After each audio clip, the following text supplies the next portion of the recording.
Yeah, so it's really important as somebody that's part of the 3P community to say that, we understand that at our essence, at our core, nobody suffers from a personality disorder, nobody is damaged or broken or anything like that.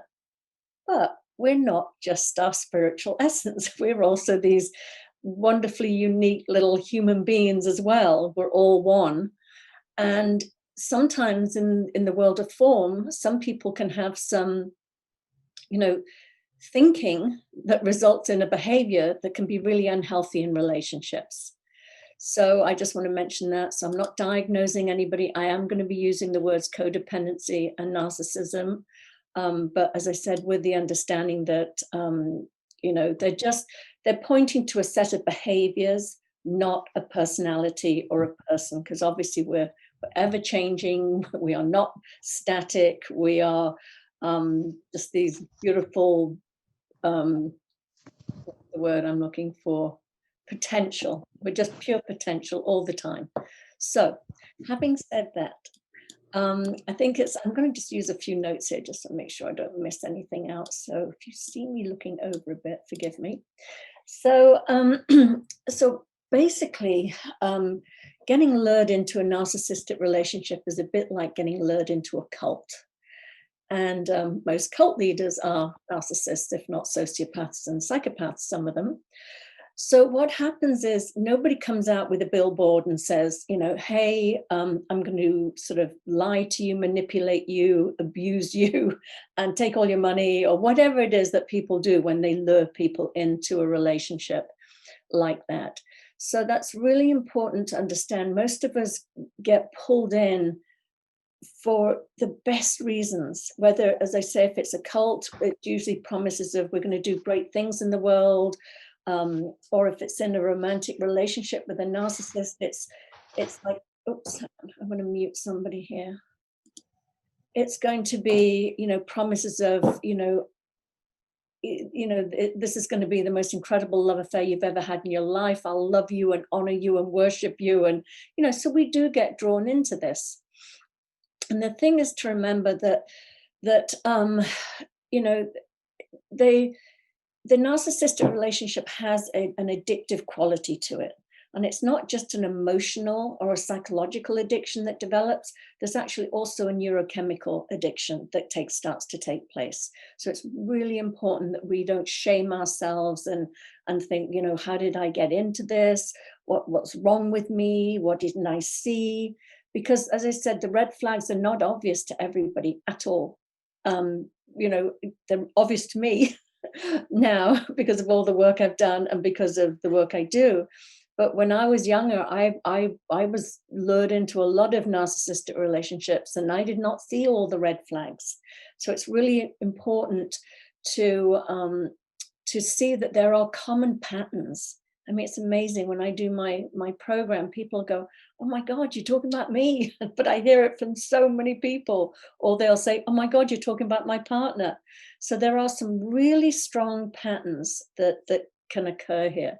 So and that's why it's so important. As I said, because of that addictive quality, it's important to recognize the red flags before you get in too deep, because once you're in, it is really difficult to get out.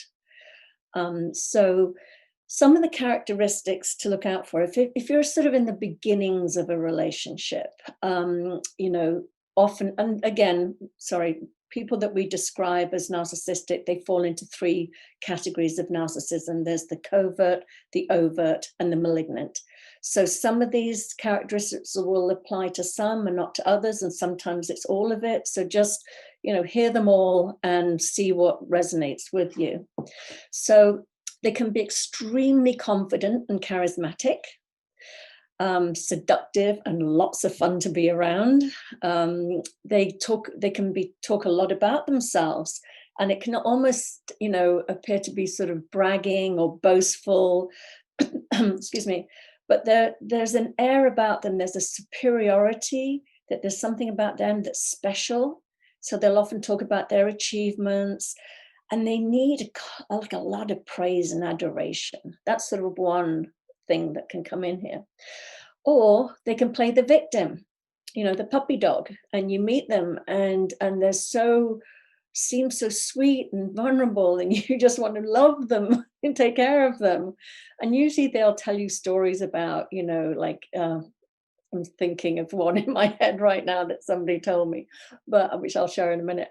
But it's usually like, if they lost their job, it's that, it's they were abused or taken advantage of, it wasn't their fault, or any of their ex relationships, their ex was a bitch if it was a woman, or a bastard if it was a man. But there's no responsibility. They're always the victim in a situation.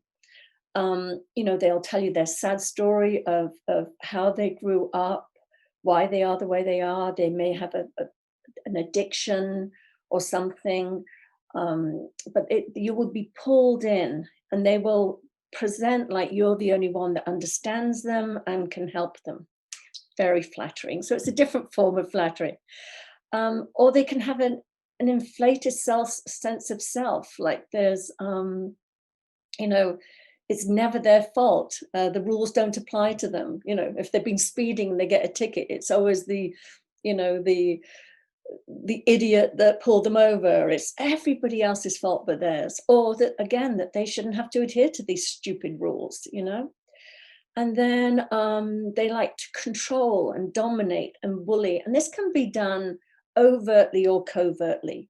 So, it's not like it always comes across as a very strong, domineering, bullying, intimidating type. The control and the manipulation can be just sort of under the surface. Highly sensitive to criticism and irrational outbursts. So, and there's so many things that go into somebody developing narcissistic personality disorder, or, well, I shouldn't say that word, but, the diagnosis of that. But basically, the wound is so deep that, there's the lack of sense of self, that they build this false persona up that they completely buy into and believe. And so if that gets scratched in any way or exposed, if you ever to say to somebody that's, you're being irrational, you shouldn't, or whatever it is, or call them on their narcissistic behavior, you will scratch the surface and a torrent of rage will come out. Or it can, again, sometimes the rage is shown in a passive aggressive way, and there's the silent treatment. They won't speak to you for a week, and they can hold it. And it's because that is the intense anger it takes to hold in that much emotion. So it's anger either over or covertly displayed. So I want to talk about, so those are some of the sort of traits that you might pick up on. I remember being out on a first date with somebody thinking, God, when are they going to ask about me? All the time it was all about them and them and them. And then there was another person I dated for a short time who had no contact with their family whatsoever. And I was told this incredible story of it's, he went back to, his native roots, and his family didn't want that. And that's why they disowned him, only to find out that he had embezzled and stolen money from all of his whole family. And that's why they weren't speaking to him. But I was hook, line, and sinker. Oh my God, you poor thing. They disowned you because you went back to, sort of, he was Native American. And I just hook, line, and sinker fell for the sub story of why things weren't adding up. So another thing to be really, really aware of is the love bombing. That's a huge one, especially if we tend to be a little codependent. That is like, it's like, honey to us, it's like bees to honey. When it's like, you are the perfect one, you're the one they've been looking for all their life. It's love at first sight. It's they put you on a pedestal, and and if you've got a wound, which I had, I was definitely very codependent and had such low self-esteem and self-worth that, oh my God, being worshipped was like, a drug to me. It was like, yes, please give me more of that. I love that. They tend to, oh, sorry, we're having more people coming in here. Hi, Natasha. Sorry, you can watch the recording. So we've gone over a few things already. So right now I'm talking about the love bombing. So what they do is they also, because they really believe they found the one, you're the one, because they basically sort of like projected an image of you on top of you. So they want to secure you so fast. There'll be a ring, there'll be a moving in together, there'll be, it's everything to, you know, they're terrified because deep down inside, they know something's not right. And they're terrified of that being exposed. So they want to get you fast, get you hooked in fast. So, and then also if you're in the relationship, and then the sort of the what I call on the pedestal, off the pedestal starts happening. That's like they put you on the pedestal and then they start picking away at you and picking away at you, or dragging you off that pedestal. If at any time you start to feel like, you know what, this is not working, I want out of here, you will be wooed and put back on that pedestal, and you know, anything to lure you back. There's two reasons for that. One is that they can't bear to be left. So it's very much you know, like an abandonment thing. They've got to secure you back. Sometimes they'll do that out of a dependency and wanting to keep you, but sometimes it's done also so that they can do the discard, because that makes them feel better. It's like they're the ones that walked away. You don't leave them. So there's a massive ego part of that. So again, be very careful if you do decide something's not right and you want to leave, about being, we call it hoovering. You know, in the UK, we have hoovers that suck everything up. So you'll be sucked back into the relationship. Another thing to be aware of, and I hear this from so many of my clients, they go, but the chemistry is so good. And, you know, it's so interesting. Chemistry, I call chemistry a reactivation of an old wound. And it's an unspoken thing. It's like your teeth match my wound. It's like the, you know, and it's something that, and I think there's many reasons why we do this. I think any sort of unresolved childhood issues, we attract the same type of person in so that we can have a redo, you know, have it come out differently. I know that was certainly the case for me. I had a father that had abandoned us at a very, well, not very early age. He was never in our life, and he just lived a couple of miles down the road, and that I experienced that as abandonment. And it was very, very painful. So, but I kept seeking out unavailable men because I wanted to believe that I was powerful enough to win them over, because that's how I felt as a child. I felt powerless. And so that was running the show for me a lot. So it really is just be aware of that. And then the other thing is, if you have been brought up in any type of dysfunctional environment or any type of trauma, you know, or chaos, that's your norm. That is your norm. So anything that's steady, solid, is boring, and you don't want anything to do with that. You feel dead. You feel bored. There's no excitement. There's no chemistry. What, you know, where is that? And I'm not talking about, you know, because I know people, and I know for myself, you know, I've been in my relationship for the last 11 years now with an incredible man. But in the very beginning, I remember thinking, oh, this is not going anywhere. This is just not exciting enough for me. And the chemistry's not there because it wasn't dangerous. So I think that's the other thing. We mix up excitement with danger. And sometimes our wisdom is saying, watch out, beware. And we think it's excitement, and we're like, oh, this is good. Oh, there's chemistry here. And it's actually our internal alarm system saying out, this is not good. There's red flags here. There's danger. So I think that's really important to differentiate and to know that real love does take time. It does. So to expect to have those feelings in the beginning is setting yourself up, as I said, for maybe a mismatch. And then I just want to talk about gaslighting, because that's always the big one that everybody hears about. I also happen to think it is the most damaging aspect of a narcissistic relationship.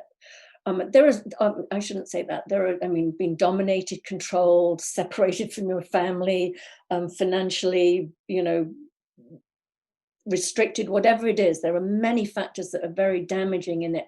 But the gaslighting for me is you're robbed of your, or you're not robbed because it's always there. But when you're being gaslight, well, first of all, let me go back. Gaslighting comes from the movie The 1940s with Ingrid Bergman. I'm sure you all know that. And it's about the husband that is turning the gas lights up and down. And his wife will comment on it and he'll say, what are you talking about, dear? Nothing's happening. So basically, she starts to question her own sanity or her own ability to read a situation. And that's what is happening. So basically, people, when they gaslight you, it's this, they're masters at manipulating, and they will outright lie to keep you in the dark. And then when you discover the lie or you catch them out on it, it's like, no, you didn't see that. You're crazy. What do you mean? I never said that. You're imagining things. And it's really subtle at first. It's like, it's not obvious, but you'll get a sense of something. I mean, we're not stupid. We know, we'll see something. I remember being with somebody once that, I kept, we'd be out and then I'd see him in a corner talking to another woman, but in a way that wasn't just, you could just see it wasn't just friends. And I would sense something, and I'm not a jealous person at all. I mean, you have to be blatantly doing something for me to be jealous. But I would say, because something doesn't feel right there. And it's like, oh, you crazy? Are you being jealous? And I'm like, no. Well, it turns out that they, were having multiple relationships besides me. So my instincts were telling me one thing, but they were telling me I was imagining it. They couldn't be with anybody that was so jealous. And I wasn't acting jealous. I was just like, I think I sensed something there. And so you end up not trusting yourself. You end up disconnected from your wisdom because, the little small mind wants to override, especially if you sort of feel that this person is, you can't live without them, or you're in love with them. And so the personal thinking will start coming in and making excuses to cover up. Oh, maybe I am being too sensitive. Maybe I am imagining things. Yeah, and also what happens there, I can't tell you, it's heartbreaking to me. I have so many clients that come to me and they go, I don't trust myself. Not that they don't trust other people. They don't trust themselves at the end of these relationships. And I know that one so clear. Again, it wasn't, I didn't blame anybody else. I blamed myself. There's something wrong with me that I didn't see that, or that I fell for that, or whatever. I can't trust myself to make decisions for myself that are better for me. So that's why I think it's so painful, because I think, being connected to our wisdom is our touchstone.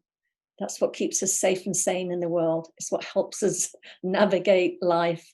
And so when we become disconnected from that, it can take a while to start hearing it again and trusting it. So that's why I feel it's so important. So what to expect if you're going to ignore these red flags? So as I mentioned before, I don't know if I'd mentioned here, some of it's repeated from my 6-week program, but basically they lack empathy, that they just do.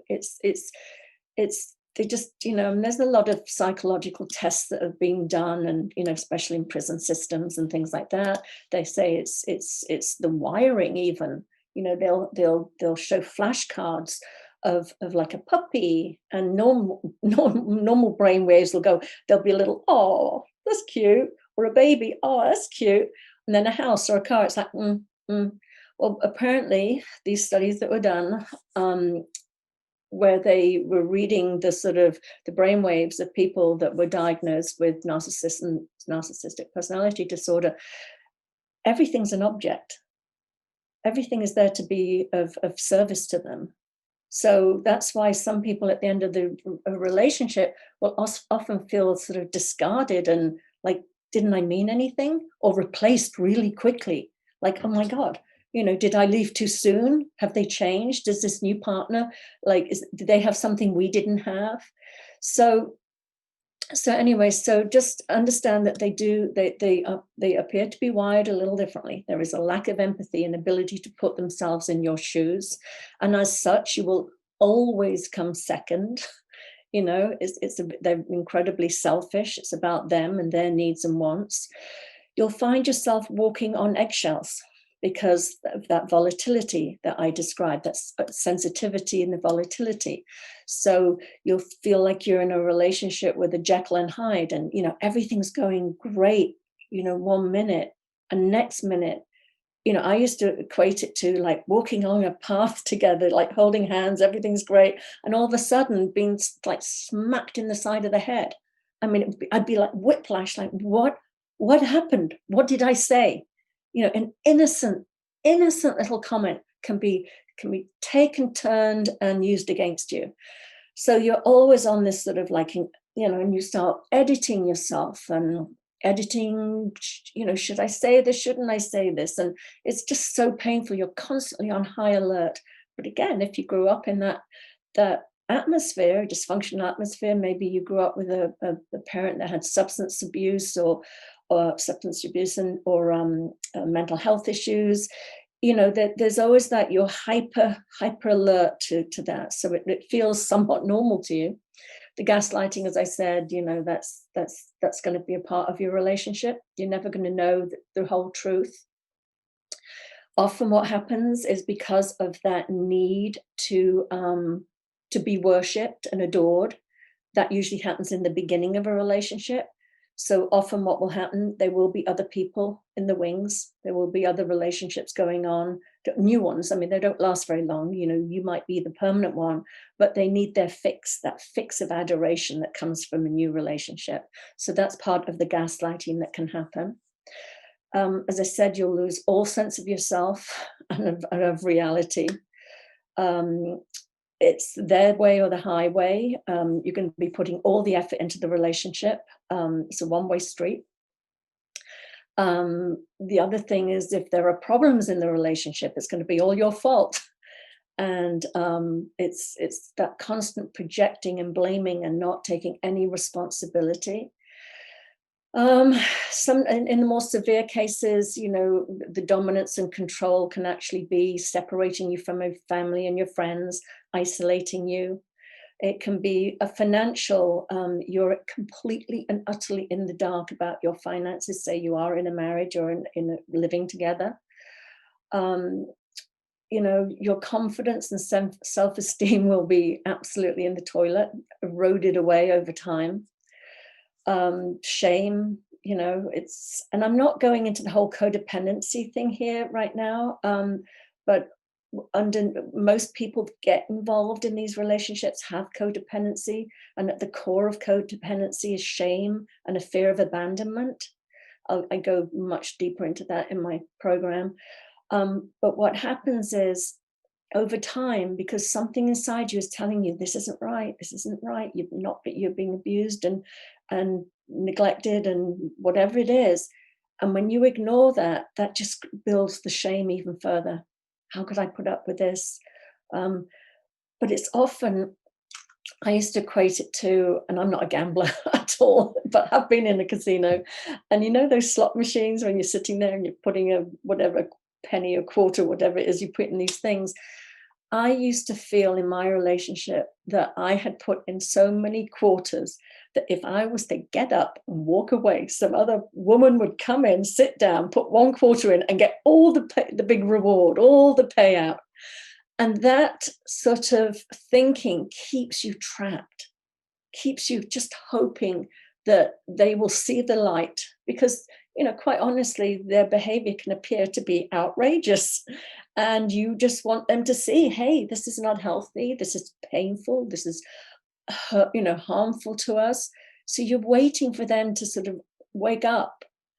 But the unfortunate thing is, that wound is so deep that they've that false persona they've created to cover that deep sense of self-loathing, whatever it is inside, they've bought into that persona, so that the incentive to look behind that is not there.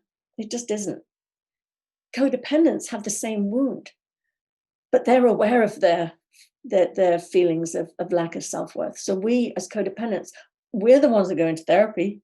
We're the ones that look at ourselves. We're the ones that want to change and become healthier. But sticking around because you put so many quarters in, that's just it's a trap. It's such a trap. And again, as I said, if for whatever reason the relationship has ended, you'll feel like the old lumpy couch that's out on the street. It's tossed out, of no use anymore, moving on, no emotional connection whatsoever. And this is incredibly painful if you have children together. It's like there's, it's incredible. I mean, I see it, I've seen it, with a lot of people, where it's just like you're of no use. It's out of sight, out of mind. It's like you don't exist. You never existed, even if you were the mother of children. So as I said in the beginning, because I want to leave a good half hour for Q&A over here. So as I said in the beginning, I suffered from codependency all my life, and I was in therapy for about 29 years. And many other things, all different spiritual modalities, and even in treatment. For 2 weeks, I was in an in-treatment center for codependency in the Meadows. And I understood it. I understood it inside and out. I understood how I, how I was raised, what my thinking was, what got me into these relationships. And but I still, as much as I knew it all, I couldn't get out of the trap. I was still finding myself attracted to narcissists. I was still showing up in life with codependent behaviors, not really settling for breadcrumbs, basically settling for crumbs in life in all areas, not wanting to upset people, being the people pleaser, being the chameleon, whatever it was. I was still behaving in those ways, even though I knew why. I couldn't stop it. And it really was the principles that helped me see when I really connected. I use my little snow globe here. When I really connected, that's a little Buddha in there.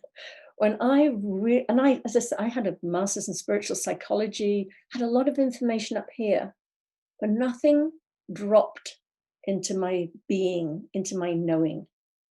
I got it here, but I couldn't feel it and know it.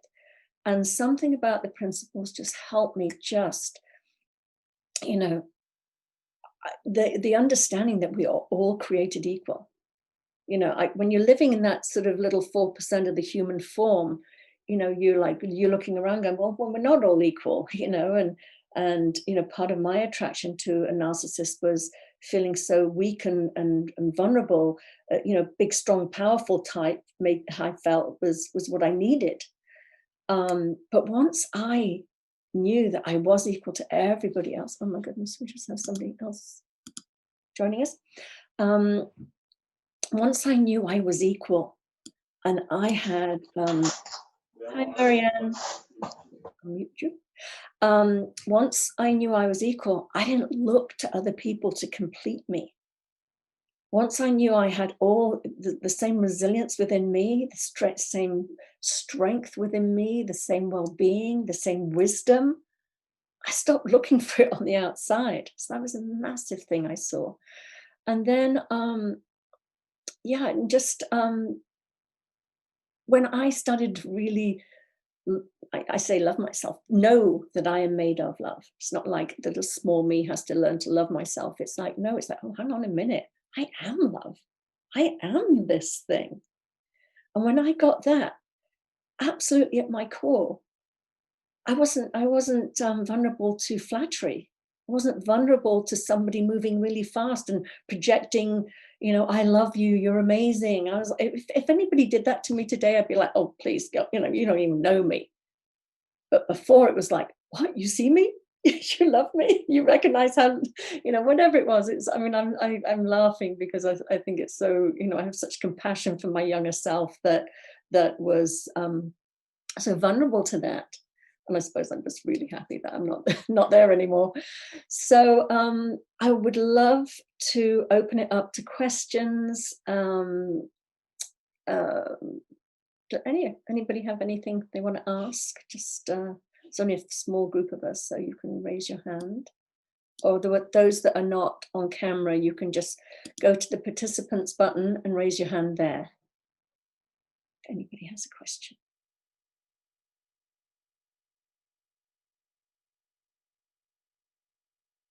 No?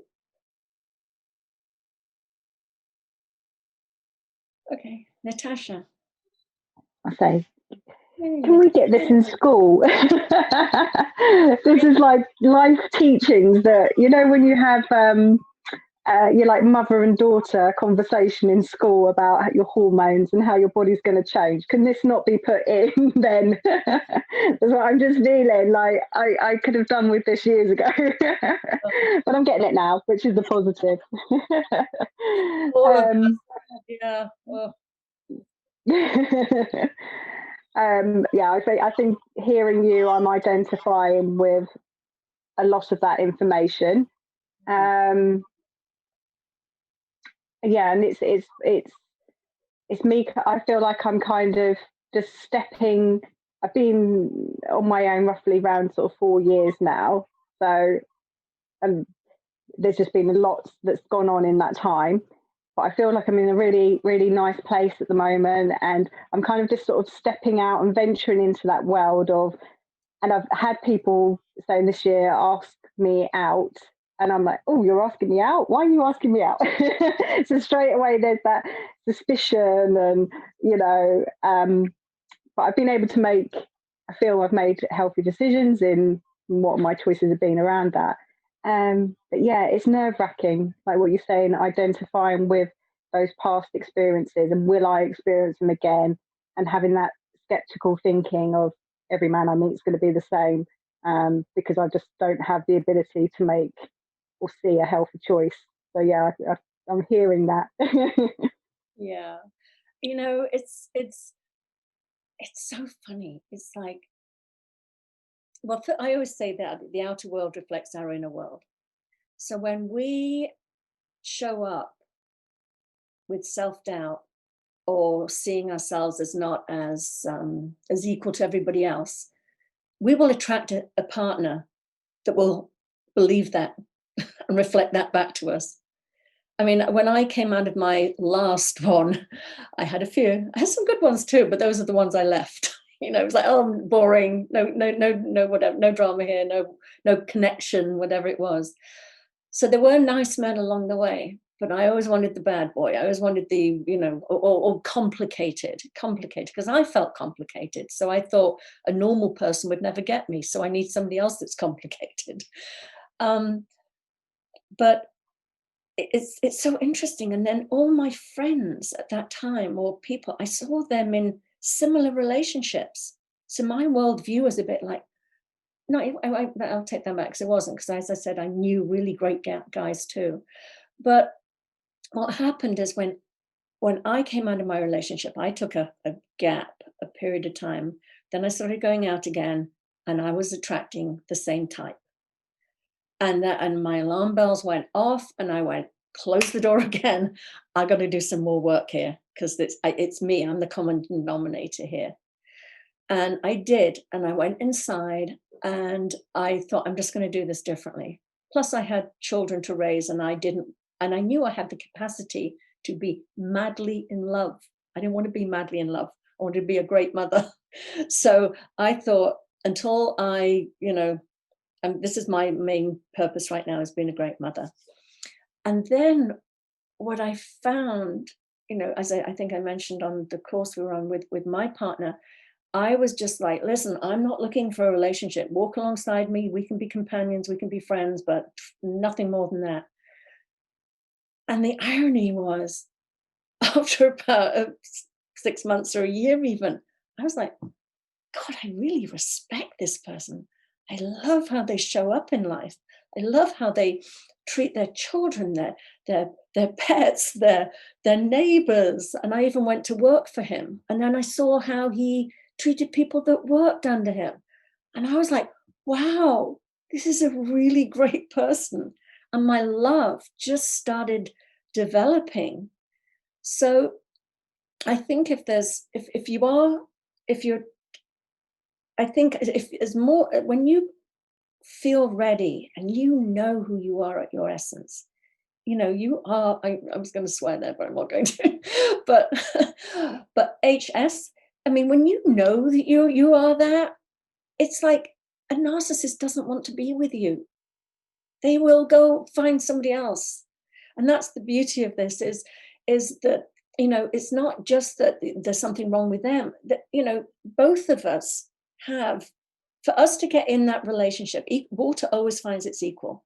There is stuff we're coming into that relationship with that's unhealthy as well, unhealthy thinking about ourselves. So when that gets filled up in us and we show up as healthy, we will 100% attract a healthy mate. And part of that getting healthy is actually to have a healthy level of narcissism. Because what happens is if you've got somebody with an inflated sense of self and entitlement up here, the perfect match is somebody that's got no sense of self or entitlement. So when you raise your self entitlement and self-worth, you will attract the mirror image of that. So it's you don't have to keep thinking, is he a narcissist, isn't he a narcissist? The focus really should be on you. Who is showing up for this date? Is it going to be a people pleaser that shows up as needless and wantless? Because that's a beacon for a narcissist. So if you show up, just take it or leave it. I'm fine. Here to get to know you. Who are you? It'll be a healthy exchange. I hope that answered your question. Yeah, good. I love that. Dawn, you're next. Can you unmute yourself? I can't hear you. Still can't hear you.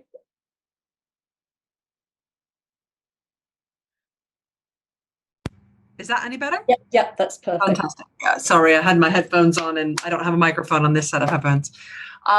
Yeah, I kept my my camera on the whole time just because I just felt it was really more respectful for me to kind of listen to you. I know, and I was able to be focused. Thank you for talking about both covert and overt narcissism, because I had this moment where I realized that gaslighting can also be your narcissistic partner calling you a narcissist. Oh yeah, sorry, I missed that one. Yeah, because I sat in a relationship for a really long time and was totally convinced that I was the sick one, that I was the one who had all the problems. And, that stupid Cartman triangle, persecutor, victim, rescuer, I was constantly being pulled into a position where I was rescuing and then I was persecuting him to everyone else. And then he was playing a victim, but then at home behind closed doors, it was like all bets were off. And I had this moment today where I know it's going to sound like a really insignificant thing, but I have a Hoover under my stairs, yeah, which I loved, absolutely loved. And it's a Harry Hoover. It's not a Henry, but I know you'll know what that is, the little red Hoovers that we have in the UK. And I remember when he moved in here and he got so angry because he didn't like my Hoover that he made me buy another Hoover. And it was like, and today was the first day since the relationship's over that I got my favorite Hoover out and actually sorted out my house. And my daughter was so happy because she was like, I love this Hoover because it's got a little face on it. It's very smiley and it just works. And that's kind of indicative of everything that happens within the relationship. Is everything that I used, everything that I had wasn't good enough. And I was constantly told that, and just degraded my self-esteem to a point where at the end of it, I kind of look back and go, and the Hoover thing has a real significance because, I broke up with him properly the beginning of my birthday in November. Then 2 weeks later, I just made the decision to cut all, to say, no, this is really over, dropped all this crap. And then 2 weeks later, because I was the one that ended the relationship, he was right back, trying to kind of have that final meeting. And with the help of some friends in the 3P community, I've just completely blocked all contact with him. I just can't, and I heard you talk about kind of the concept of, I think it was gray rocking, you know, I gray rocked for a bit, but then I just had to cut contact. Yeah. But the funny thing is it's as somebody who's been in, like you said, been in recovery. I mean, I've been doing this since 2004. I've been in so many different fellowships. I've been in treatment. I've done everything under the sun. And yet my first kind of long-term relationship was with a narcissist again. And it's just like, wow, how did that happen? And it's a bit of a car crash. So it's kind of one of those things. I'm now looking back on how I was feeling really good within myself. My weight was normal for the first time in my life. I was feeling a bit like a teenager again. And then all of a sudden, you know, I mean, the red flags were there the whole time. You know, I mean, someone who tells you on the third date they possibly have been diagnosed with narcissistic personality disorder, you would think that you would like run away as someone who's, you know, in code, but no, of course I could fix that, you know, it'll be fine. It wasn't a real diagnosis, you know. And it's just like, I just do this now and go, oh my gosh. So yeah, just thank you. And I mean, if anything comes to mind when you're hearing that, it's just this, I just feel like my whole identity was taken away. And, you know, I was feeling so positive and, you know, so much into life, you know, a year and a half ago. And now I'm kind of looking at the wreckage and going, Jesus, what was that? So thanks. Yeah. Oh, I just, you know, thank you for sharing that. And you're right. I mean, it's called lying in plain sight, you know, and again, it's can be used against you. But I told you I was like this, or whatever it is. It's just, it's, yeah, it will, anything you say will be twisted and just like right back at you. And it's like, and then the big one, as you mentioned, you're the narcissist. You know, it's so common. So thank you for sharing that. And yeah, you know, when we want what we want, it's like, I want what I want. You know, we're ignoring all the red flags because we see something, we think that we need it or we want it so badly, we just start sort of questioning our wisdom. And that's what, you know, I think is so important, is to know that when we know that we are everything we need, it's lovely to share life with somebody. But when we see ourselves as lacking and that needing that other person to complete me or to bring me safety or security or love or whatever it is, and we're coming from that place of need because there's a lack, then we start, you know, compromising too much. Because there's this underlying fear of, I can't live without them. What if I do this and they leave me? So we start adjusting and adjusting. But when we know, I mean, I love my partner. I mean, we've been together 11 years, and but I know I don't need him. I love him and I want him, but I don't need him. And that's such a different place inside. I know I would be perfectly fine without him. And I can say that to him. He wouldn't freak out about that at all. So it's a different energy. So so thank you for sharing that, Dawn. And then we've got Molly. Molly has something you want to share. Can you unmute yourself? Okay, Yeah. can you hear me? Yes, I can hear you. Yeah. Well, I've been listening and getting all emotional, so that's good. But yeah, I left my boyfriend 6 years ago, shortly after my mother died, and it just was an erupting of so much frustration, and I guess, sorry, my inner knowing just demanded that I get out, and it was very final. And he was really pretty classic narcissist, very charismatic, brilliant, so funny, so entertaining, and I very much missed the show aspect, and he was British, actually. he was sort of, Sorry, it doesn't surprise me. No, I'm joking. he was Peter Cook reincarnated. So yeah, and I miss the rapport, the wit between us. But I have sort of said that I'm done with love forever after that, and and apparently I've sort of maintained that. So I guess, it's feeling how my heart has shut down, and then just 2 months ago my dad died, and here I am sitting out COVID all by myself in the countryside. Well, I have a dog, and it's like, wow, I'm really, really alone, and then thinking how I miss my dad in so many ways, but yeah, another narcissist, and so was my mom, and just just realizing that growing up, the show going on between them was center stage, and I was so peripheral, and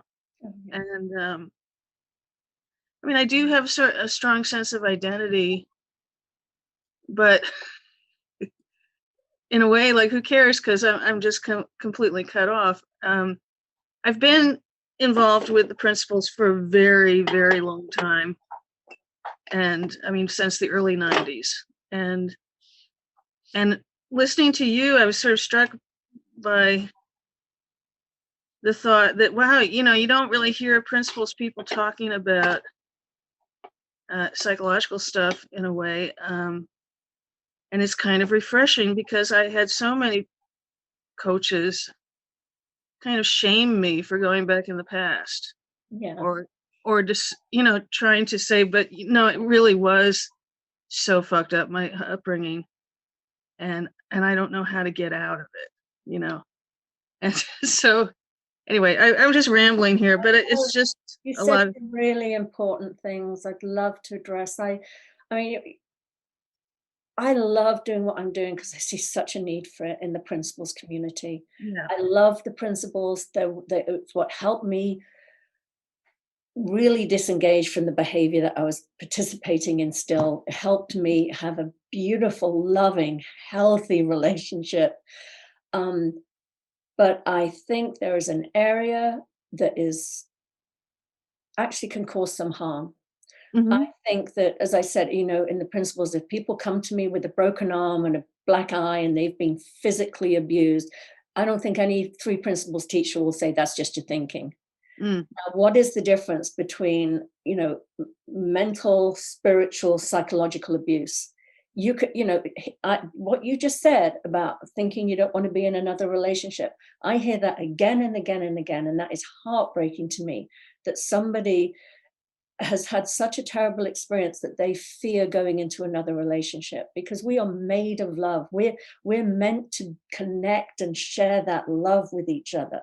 To isolate for fear of being abused again, to me, is just, it hurts. It hurts me when I hear that. I just feel like, no, there's hope. Trust me, there's hope. I also think it's disrespectful to dismiss somebody's life experience, their mhm, story. It's just your story. You're stuck in your story, whatever that is. Sid said life is a contact sport. Now, if mhm, we weren't impacted by life and it was all just our thinking, then he would never have said that. mhm, Life can bruise us, and it can touch us deeply. Yes, we will always have the free will to respond, and to see it the way we do. That's our ultimate freedom, our free will. But so it doesn't mean that somebody that was abused as a child will never get over it, and other people that were abused as children do get over it. That shows you right there that different people do have the free will to respond differently. But that mhm, abuse has impacted us. mhm, yeah, So the other thing I was going to say, was just one more thing was in there that you shared. And the other thing, yes, we experience life via our thinking. But some of us have a habit of thinking that took root way back when. And for me as a coach, it's almost like being a surgeon. I want to hear your story. I want to help you make sense of what happened, and when those erroneous thoughts or beliefs set root, and where you never question them again. My thing with my father was, I'm not good enough. If I'd been pretty enough, skinny enough, clever enough, funny enough, sweet enough, whatever it was, he would have loved me and wanted to own me as his child. Mhm. Now, what child is not lovable enough to be loved? Now, Mhm. but I didn't question that. I carried that belief throughout my life. I'm not good enough. And I never questioned it. You know, you think at some point I would have gone, hang on a minute, you know, no Mhm. child is unlovable. His inability to want to be my father was his thing. Mhm. So I think our stories are such a part of us. Yes, we can get to rewrite them 100%. I have rewritten my life completely. Mhm. But I find it, number one, I love stories. I think that's how we connect. That's how we get to know each other. Um, I think it needs, you know, and I was a mentee of George and Linda Pransky's. And Mhm. when I first started my mentorship with them, my mother had just passed away, and they had been three people in my family, my sister-in-law, and my mother, in 8 months. I Mm. was pretty raw. And, Mm. and I remember George, and I love George, and don't get me wrong when I say this, but he was like, I don't want to hear your story. Mhm. And I felt so dismissed. Yeah. I thought, I don't trust these people. Yeah. It's like, you know, they're robotic. I mean, you know, we all go through things. So I think, I really love what I do, because I think I'm bringing another perspective to the three principles. And it's not to dismiss the principles. I love them. They help save my life. But I think it's not black and white. Yeah. We are human beings, you know, we're spiritual beings having a human experience. And in the world of form, we have psychology. And I think when we understand our psychology better, it helps us in life. I'll Mhm. give you one more story. So I had my partner of 11 years. He had a house, I had my house. I was raising my boys. I didn't want to live together. I loved my house. And then what happened about 2 years ago was we had a Malibu fire, which burnt down half of my neighborhood, and his house burnt down. And I said, of course, come and stay with me. But I was very clear up until that point that I did not want to live together for whatever reason. We both were fine with it. He loved his house and we spent a lot of time together, but I did not want to live together. And what started to happen, and I also want to say he's the most steady, easygoing person on earth. He is not moody. He doesn't, even going through that whole traumatic thing about losing his house and his job, because he was an editor, film editor and TV editor, and lost a lot of income as well. He was so steady. But I started witnessing in myself that I was getting really moody and a bit bitchy. And my Alexa doesn't like me saying that word. So I kept thinking, what's going on with me? You know, and there would be some days where I loved him and other days where I don't know why I'm in this relationship. It's not going anywhere. I don't, whatever, chunter. Mhm. And then but I kept thinking to myself, well, it's clearly my thinking because he hasn't changed. It's my thinking. But why am I doing this? This cycle. And then, because we're often said in the principles, well, it doesn't matter what's behind the thinking. It's just your thinking, you're feeling your thinking, and that should be good enough. Well, it wasn't, there was something more. I knew there was something in there that I needed to see. And then it just dawned on me one day. I thought, oh, because again, growing up as a child with narcissistic parents, I wasn't seen, heard, or valued. I felt like I had no choice. I felt that my choice to live together had been taken away from me, that I was Mhm. forced to live together because I had to be a nice, person and let him move in with me. And as soon as I saw that, as soon as I was like, oh, that's what's going on, I feel like I don't have a choice. I feel like I'm not being, whatever it was an old wound. Mhm. But as soon as I saw it, I was like, oh my God. And then I was fine. And, Mm. and the bitchy behavior stopped because Mhm. I understood, oh, it's deeper than just me going through low mood and a high mood. It's me actually having unconscious thinking that's causing, I'm feeling it and I'm acting out on it. So Mhm. anyway, in that situation for me, it was important that I understand what my thinking was and the root of that thinking, and then it could just disappear. Yeah. So I hope that was helpful.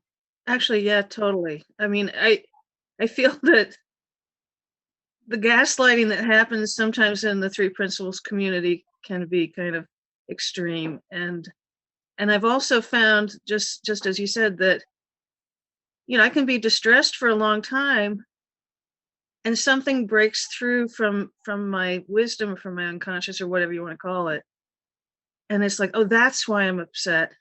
Mhm. And I actually had an experience with my mentor early on, Mavis Karn, who uh, I was in excruciating pain because I had blown out my back on some exercise equipment, but I at last resort, after 3 days of pain, I called Mavis and she said, "What's bothering you?" And I said, "Well, I'm trying to put on a show and all my bandmates are completely passive and letting me do all the work." And she said, "Oh, well, you got to it right away." And then she said, "And why do you think you have to suffer?" And in the instant, the pain just vanished. It was Wow. poof. And because I was like telling myself, "Oh, don't be upset," da da da da da. And it was like, but it was bothering. And it's so I believe that telling the truth from what's actually real for us is so healing. So Yeah. yeah. I totally, I'm with you. I just call it up and out. It's like when we just push things down and deny and just, do a spiritual bypass and whatever it is, that, and that's what I love about the principles is that I hear that I can feel anything I want to feel. I can be in a Mhm. raging bad mood if I want. I can be anything I want to be. And I let myself have my feelings. I don't make sure I don't project them out into other people and blame them. I know I'm Mhm. having my feelings because of the thinking I'm having in that moment, but it's Mhm. okay. And I will let it up and out, and I don't judge it. I don't try and squish it down. It's energy and it needs to come up and out. Yeah. And so that's, another thing I think that's very important. But yeah, I think to be dismissed or to dismiss ourselves for our experience is not helpful ever. So Yeah. yeah, thank you for that. Does anybody else have any other questions they want to ask? I'm quite happy to stay on for a bit. So um, and if not, we can. Oh, I just want to mention. So if anybody is interested in taking a deeper dive with this with me, I do a 6-week program. It's the first week is all about the principles because that is the foundation for me. That's what absolutely saved my life. The second week, we go deep into the codependency, where that thinking took root. And again, um, as Molly was saying, when you're raised by a narcissistic parent, I mean, we learn how to respond to them. As children, we're dependent on them. So we learn adaptive skills, which sets us up for being the perfect partner for other narcissists out in life. So we have to sort of look at that. And again, there's no shame. It was not our fault. You grow up in that environment, and as I said, you're trying to adapt. So we look at that. This third week, we look at narcissism again. And as Dawn said, we look at the covert, the malignant, and the overt. So there's different ways of that. Week 4 is we look at the dynamics, which we've touched on a bit today about, the dynamics of that narcissistic relationship.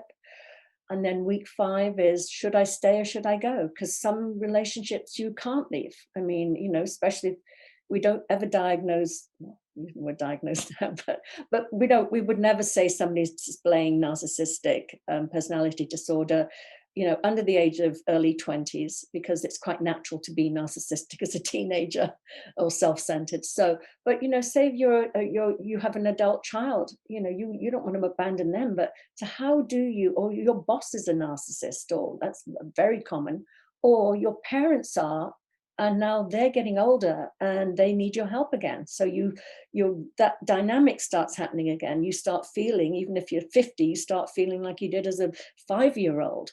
So there's all these different ways that to help you understand, if you are going to stay, there's ways that you can stay that are least damaging to you. There's ways that you can, number one, how the interaction goes where you don't damage yourself as much. And then there's ways to go, like Dawn said, there's different things, gray rock, full out, no contact, with the understanding that if with that chemical reaction that you have with somebody, that even just seeing them, seeing their name, seeing an email, a text, that will reactivate. It's like you've just gone into a bar and ordered a Manhattan. It is your body gets flooded with chemicals and you are reattached immediately. So sometimes, Dawn's nodding here, sometimes you just have to go no contact, painful, but sometimes the best way. And then week 6 is how to create happy, healthy relationships, because they are 100% available and out there. And so if anybody wants to join me, it starts on January 9th. The regular price is $245 for the 6 weeks, but I have an early bird special that ends on December 29th, and that's $195. So I would love to see you there and take a much deeper dive into this, because I think it's a fascinating subject that needs a little more light shone on it. So especially in the 3P community. So if anybody else has anything else to say, speak now. Thank you, Del. Oh, my pleasure. All right. Yeah, I'll just echo that. Thank you. And I think there was the moment when you just said about being on a 2-week retreat or treatment center, and I can vividly remember to girlfriends saying, I wish there was somewhere I could go, because I just felt like sometimes I needed just somebody to lift me out of the environment and just go to somewhere cut off and away. So yeah, I would identify. That's what Thank you. I did all of that, and I still, And still, yeah. but I couldn't unhook. But it's the principles that help me unhook. So I definitely encourage, just keep looking in this direction, and yeah. So anyway, it's lovely meeting you all. Lovely seeing you again, Natasha and Dawn, and yeah. So thank you so much, and I look forward to seeing you again in the future. Take care. Bye bye.